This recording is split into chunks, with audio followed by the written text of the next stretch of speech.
Hello guys, my new vlog. Please to channel my Sakrapara. Sakrapara. Sukrapais.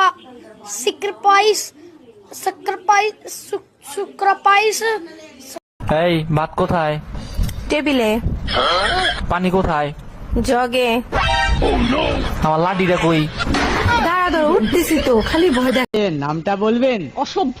এটা তো আপনার ডাক নাম, ভালো নামটা বলবেন? ছোট লোক। বাহ, সুন্দর নাম তো। বাড়ি কোথায়? নিমতলা। বাহ বাবা, খুব ভালো জায়গায়। কবে মারা গেলেন?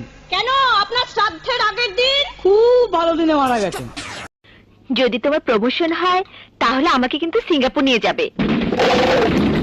সিঙ্গাপুর না, আজিমপুর। তখন দুইটারে একলগে আমি আজিমপুর পাঠায় দিব।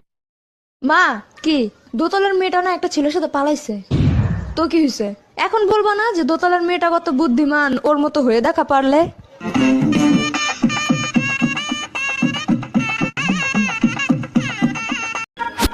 বলছি, তোমার কেমন ছেলে পছন্দ? আমার একটু ম্যাচিওর ছেলেই বেশি ভালো লাগে, যে আমার থেকে বয়সে বড় হবে। বলছি, আমার দাদু সিঙ্গেল আছে, কথা বলবো?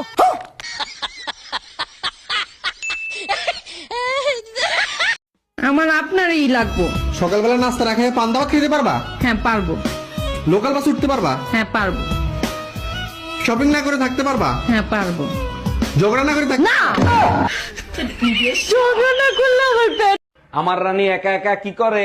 আচ্ছা, তুমি আমাকে রানী বলে ডাকো কেন? চাকরানী নামটা অনেক বড় তো, তাই ছোট করে রানী বলে ডাকি। ওরে আমার জানো, অনেক বুদ্ধি তোমার। আচ্ছা, তুমি আমাকে জানু বলে কেন ডাকো? জানোয়ার নামটা অনেক বড় তো, তাই। পড়াশোনা করো?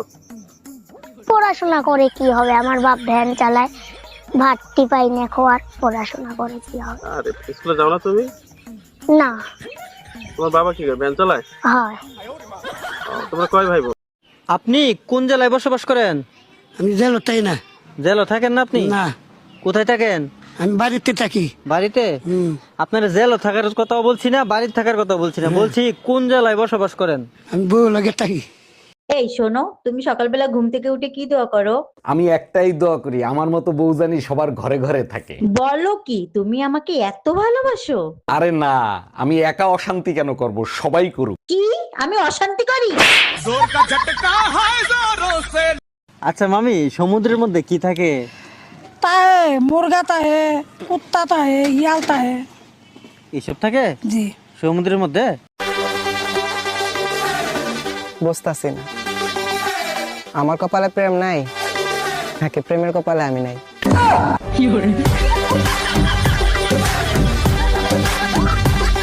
নান্টু ঘটক আপনার ছবি দেখাইছে, আপনাকে আমার পছন্দ হয়েছে, আমি বিয়ে করতে রাজি। আমিও আপনার ছবি দেখছি, বিয়ে করতে আমার কোনো সমস্যা নাই। দেখেন, আমার হাসিটা কিন্তু খুবই বিচ্ছিরি, সামনে থেকে দুটো দাঁত পোকে খাওয়া। আপনি টেনশন নিয়েন না, বিয়ের পরে আমি আপনাকে হাসার সুযোগ দিব না।